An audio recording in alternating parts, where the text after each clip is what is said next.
We're excited to talk to you today. My name is Greg Whitworth. I'm Senior Director of Product on App Foundations, basically anything and everything UI I work on, and I get the pleasure of working with, go ahead and introduce yourself. I'm more important product manager, Brinkal Janani. I work with Greg to build the foundation for Agentic apps, and you guys may also know me as the owner of Lightning App Builder and Lightning Pages. But I'm excited to be here, so why don't we dive in? I love that you brought up Lightning App Builder. We'll get just like a ton of questions on that. All right, okay, cool. Yeah, so we believe that the future of UI is conversational. Anybody that has visited any of the talks about setup powered by Agentforce, or if you've gone to Solar Talk at Dreamforce with regards to Williams-Sonoma, you can actually go there today, click on the sous chef. This is all powered by what we're gonna be talking about today. So you'll get these rich experiences. And this is all backed by basically what is currently referred to in GA as lightning types. So we've generalized it for types, and we'll get into that a little bit later.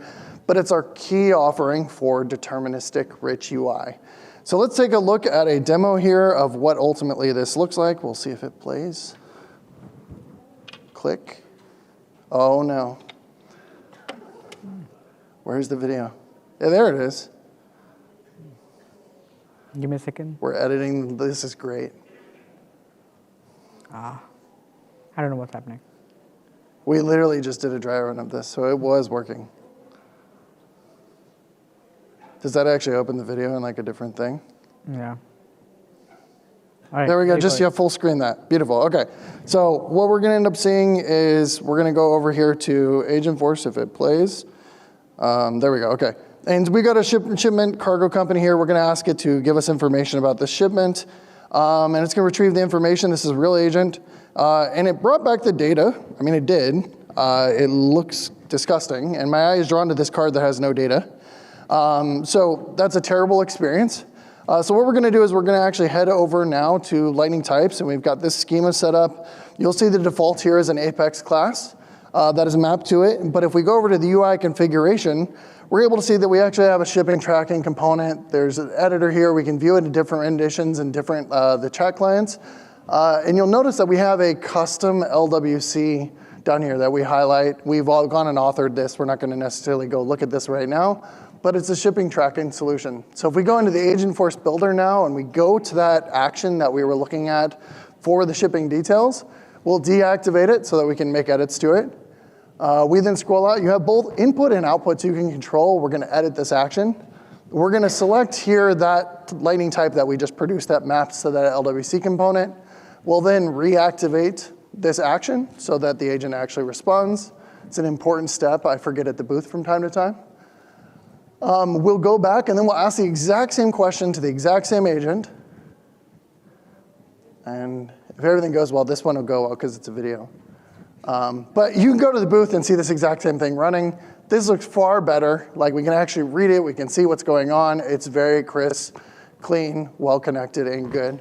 So I would hit next, but if you can exit and then go back into presentation mode. I love it. This is great.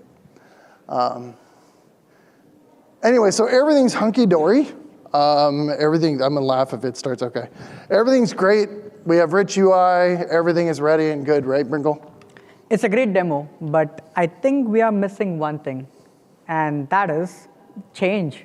Like, I think what we are witnessing right now is a major technological revolution, and I guess you guys will agree to it. Most of us are working in AI, on AI, and with AI, right? What AI has done so far has compressed the timelines, and what was groundbreaking, like even 6 months back, is already table stakes. So the problem is not just of creating great UI, but it's also like how do you create an experience that can adopt and move with this change. I believe in this AI era, durability will come from abstraction and not duplication of every surface. And I think one thing is like if any change moves at the speed it's moving with right now with AI, it spreads. It does not stick to one place. And that has resulted in an explosion of agentic surfaces. You talk about Salesforce Agentforce, you talk about Slackbot, you talk about Gemini, you talk about Claude, and I can go on and on. But the point is, like users are now interacting on this surface, on various surfaces with different agents. And they're not thinking in terms of apps anymore. They're thinking in terms of tasks to accomplish. So now the apps that you have built they are no longer the destination, but they become part of a much bigger distributed experience. So on top of like creating an UI which can adopt, you also have a problem of surfaces. Like, I'm sure you guys don't want to build like a surface, like a rendition for each and every surface. The key problems that we've heard from customers in this world is like exactly that. Like, they have to create a custom rendition for each and every surface. Think of the time and effort involved in doing that. Second, while developing apps for conversational interface, it requires a completely new paradigm, and that's different from traditional apps. Last, what's missing right now is something that can take natural language, convert it into an agentic experience, and that too without losing any context. Which is why we are super stoked to present to you Agentforce Experience Layer. Think of this as the unified layer on top of which you can build top-grade agentic experiences. So the same rich UI, intelligent UI, works seamlessly across different surfaces. And we kept it simple. We built on top of 3 key principles. The first one is, we don't want you paying the cost of building the same UI across different surfaces n number of times. We'll take on that work. You define your widget, you define your UI once, and it will work seamlessly across different agentic surfaces. Second, we also wanted a very high-level authoring format that is portable and scalable, and with imperative punch-outs when needed, so you have that flexibility over the experience that we would ship. Lastly, this is not just any generic UI framework, but it's engineered to be specific to agentic experiences. With that, why don't we try a live demo on a couple of surfaces? I'm scared looking at the recorded demo didn't work out. We had an issue with the video, so all right. See how this goes. So what are we going to do is, like, the first surface that we're going to do a live demo on is ChatGPT. The first thing you need to do is like go ahead and link the MCP app. In this case, we are working with a shipment company which is Cargo Logistics. That is something I'll go ahead and just like add to the conversation. I'll ask it to bring list of shipments. And I think key thing to note is like what's happening behind the scene right now. ChatGPT is invoking relevant tools from the associated MCP client, and that client is calling the server that's hosted on Salesforce. And there you have it. It brought a list of 5 shipments, and the UI that you see for shipments over here is backed by AXL. Why don't we go ahead and do something else as well? I see one of the shipment is in exception state. I want to see more details about what's happening over there. So we'll say get more details for exception shipment ending with like 23. And again, the same process repeats. It identifies the right tools from the server, invokes them, and brings the UI rendition associated with the shipment detail. And you see a really nice, cool-looking widget appearing that displays the details of a shipment record. Let's switch surfaces. Now we are on Salesforce. And I'm on the homepage of logistics company, and I'm interacting with a logistics employee agent. Let's perform the same exercise. Let's ask it to bring list of shipments. And over here, Agentforce invokes the right agent, figures out the right topic, and the action associated with it, and brings a list of shipment back. I tweaked the widget. I tweaked the code behind the list view, so this list view appears a little richer and nicer, but nonetheless, it's still backed by the same AXL foundational technology. Let's go ahead and ask more details for the shipment in exception state.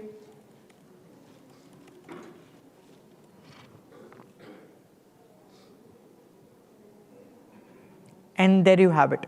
The same widget that worked on ChatGPT now appears inside Agentforce conversation panel inside Salesforce. What we saw was like live demo on ChatGPT and Salesforce, but the same widget would work on Slackbot and any other surface where your users are. I think one thing we do at Salesforce is like when we imagine and we work on experiences, especially agentic ones, it starts from default text. Again, it's good for simple prompts and simple user utterances and with singular workflows. But then we evolve into deterministic renditions. And this is the solution you would want to adopt when you want pixel-perfect control over the UI that gets rendered for each agentic interaction. Last, we are investing heavily in generative UI. This is where you give agents the power to compose the UI on the fly, and that's pretty powerful. With that, let's spend a little time just thinking and understanding like what generative UI gives us and what it enables.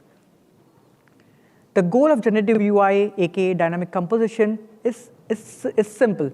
We want you to have rich experiences for all your actions and all your agents, but without having to create a custom UI for each and every one of them across each and every surface. That's what we want to enable for you. So while Lightning Types gives you the deterministic renditions, this solution, which is dynamic UI composition, will enable the platform to compose rich UI experiences using building blocks and on the fly at runtime, but also we'll use the same set of service to power an AI-first authoring builder experience for you guys. With that, let me hand it over to Greg to talk about the magic that makes it happen. Yeah, I do want to hit on one thing on GenUI services real quick that we kind of like we've hit on, but we've had meetings with customers where they have thousands of actions they have to build. And our good friend Cheryl, product for setup powered by Agentforce, she's come to us. It's like, I can't think of every UI rendition a admin or developer is going to ask setup for permission sets or what have you. It would be great if you could compose those on the fly for the users. And so it's one of those things that it's like when we talk about that, AXL is still the fundamental thing. So go build those widgets, while the key thing we're talking about in this year is, hey, everything's changing like crazy. I think every month we get a new chat client somebody's asking us to support. It basically starts setting that stage. So when he was talking about, hey, they're agent ready, it allows us to have that semantic knowledge so that we can do that dynamic composition. So it's not necessarily having to do Lightning Types or, it's there. So with AXL, basically how it works is the foundation is the Agentforce 360 platform. So this is your 20 plus years of metadata, trust, governance, permissions, everything is just built right in. Like it's not something new that you're gonna have to go inherit and stuff. We're just gonna propagate that down into it. And then on top of that, the agentic design system. So basically, our wonderful SLDS team has been having to completely rethink, because you don't necessarily want to go into ChatGPT and all of a sudden feel like Lex, right? That's probably not necessarily what the end user is expecting. So ultimately, they've been like working with us very closely on working all the components that you'll see in a minute, where they're making it so that that experience just feels very tailored to the surface that you happen to be on. As we work our way up, you have the foundations. This is where the platform SDK with data and then types that we've been talking so much about. By the way, types are GA. I don't know if we hit on that, but Lightning Types are something GA you can go use today. But that's where the components of widgets are. And then as you work up, because you've got those pieces, you can then get into the personalization, generative UI. And we provide the containers out of the box for you guys to have that security, the interactivity layer, and then also the interoperability capability to finally get the payoff up at the top, which is, hey, I'm going to ultimately deploy across numerous surfaces. And what this looks like, and you guys saw this in the keynote, but effectively somebody is having a conversation. An important thing to understand is that the context is always remaining the same with Agentforce. So even though somebody is asking for their question on the far left, that can start in ChatGPT. You come in the house, you go sit down, and then all of a sudden you're in Slack talking to Agentforce or the website for this service agent. That same context is there. What's great is we then go and say, Agentforce goes, hey, Agentforce experience layer, hey, this question's coming from Slack. Slack loves block. We're gonna go grab it, we're gonna send it back block. If you're asking that question on ChatGPT, we're gonna send it back MCP apps. If you're doing Gemini, they support ATUI. We're gonna send back ATUI. This is exactly the thing we don't want you all to have to deal with. So it's one of those things where it's like, over time, you'll be able to get more and more. So ultimately, we're showing here Slackbot, but you'll have that capability. So ultimately, I talked about those components. What's great is everybody here's used Lightning-based components, right? Yeah, I'm seeing some nods. Okay, cool. Effectively, what we're doing is very similar. We're working on agentic-based components. And so what we're doing with these is providing those key pieces that you'll ultimately compose together to produce widgets. And you'll see some of these in a minute. Brinkle will go over in the playground. But ultimately, the way this definition works is we have a ton of JSON off to the side, which everybody loves to author by hand. But ultimately, what this allows us to do is have that schema. We're able to have this be UI, like basically framework agnostic, but you can also go in and hand author if you wanted to. So you can actually drill down low enough that you can actually do this with Lightning types today. If you want to hand author the block kit, you're more than welcome to.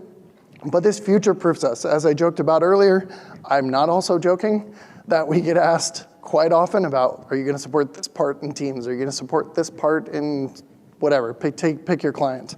And it makes it so that we can then say, cool, nobody go update your widgets. We'll go add a renderer for that experience so that we can make that happen. So remember the rich shipment solution that Brinkle showed earlier? That again actually was an LWC. Nope, this one works, man. Check that out. So here's that shipping widget.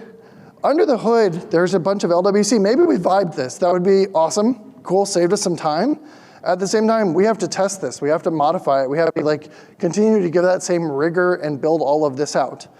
With widgets, that inherently goes away because of the fact that you're composing them all together.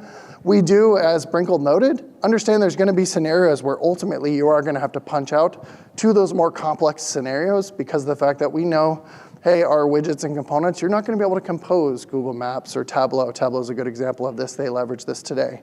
But I don't know about you. I already made the joke, sort of. I definitely don't want to hand author JSON to make these happen. So why don't you, Brinkle, give us a quick insight into the widget builder. Right. I think I'm with you on that one. So let's talk about what we are doing to make just like authoring widgets super easy. And I'm going to give you a quick demo of a widget builder that's a low-code, no-code builder that allows anyone to create widgets using drag and drop and even AI. So with that, let me just press on the demo and we'll get started. So you can land into the new builder by clicking on Agentic Tools, and you can choose your own journey here. But for our use case, we're going to design a component. Let's go ahead and click a component, and we give you a set of pre-built templates to begin with. And in our case, let's begin with detail view. This pops you right into the builder. In the canvas, you'll see all the elements coming from a template, and on the right, you'll see the rich set of component library that Greg alluded to in the earlier talks that you can use to drag and drop manually. But when we have Agentforce, why do stuff manually? So we are going to ask AI to make some changes. We are going to ask AI to associate the shipment object to each and every element on the canvas. And Agentforce is doing this thing by it's taking the shipment objects and the fields from the object and associating to every element. Beautiful.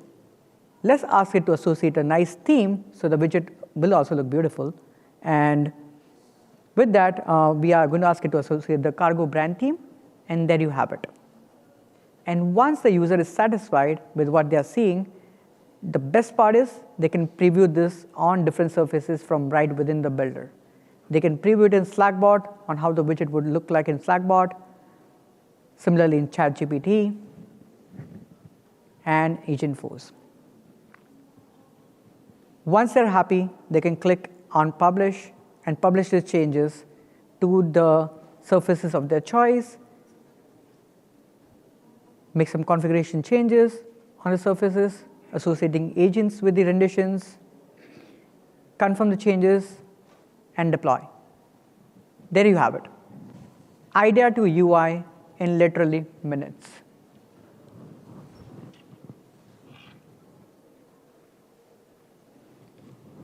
We also wanted to showcase something very interesting. The thing is, Widget Builder is going to land somewhere around June.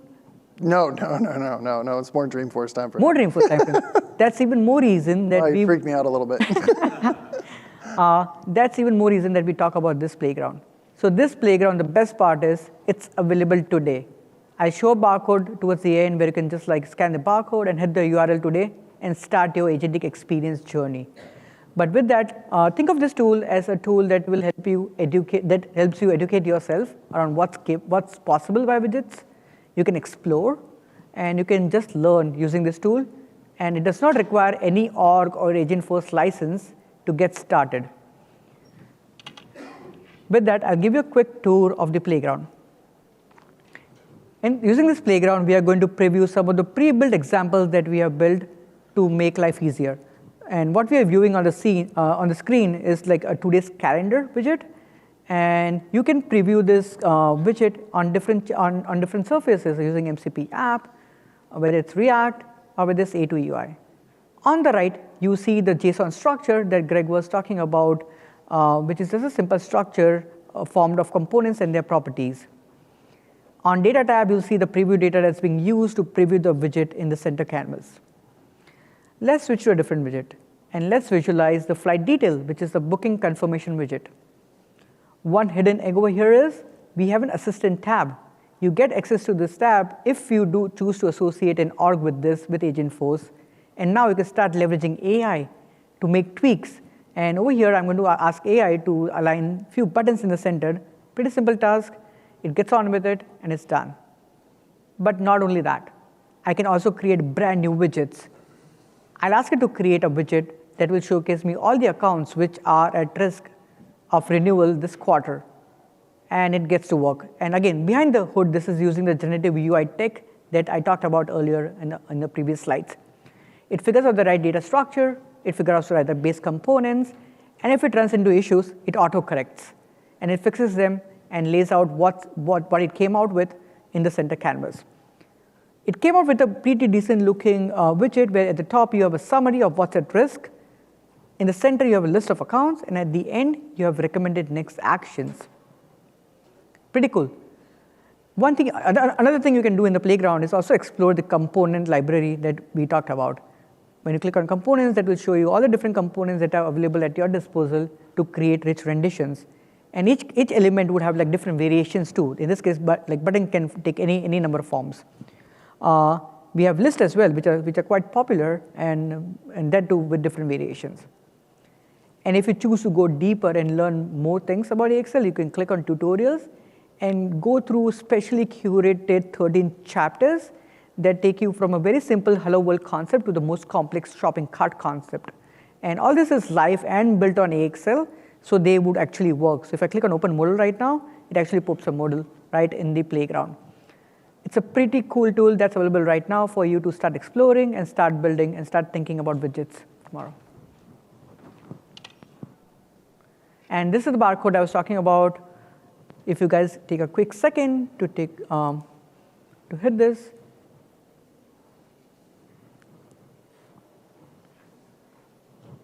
All right. So when are they getting all of this stuff? We talked about a lot of stuff, Greg. Not all of it in June. That's definitely not happening. Oh, yeah. All right, so at the roadmap, we're investing heavily in the foundational technology for widgets. We are making sure you get the right authoring tools so you can create widgets. And we are investing in the number of surfaces we support. So starting July, you'll see we'll enable you to wipe a widget and create this widget using Agentforce wipes.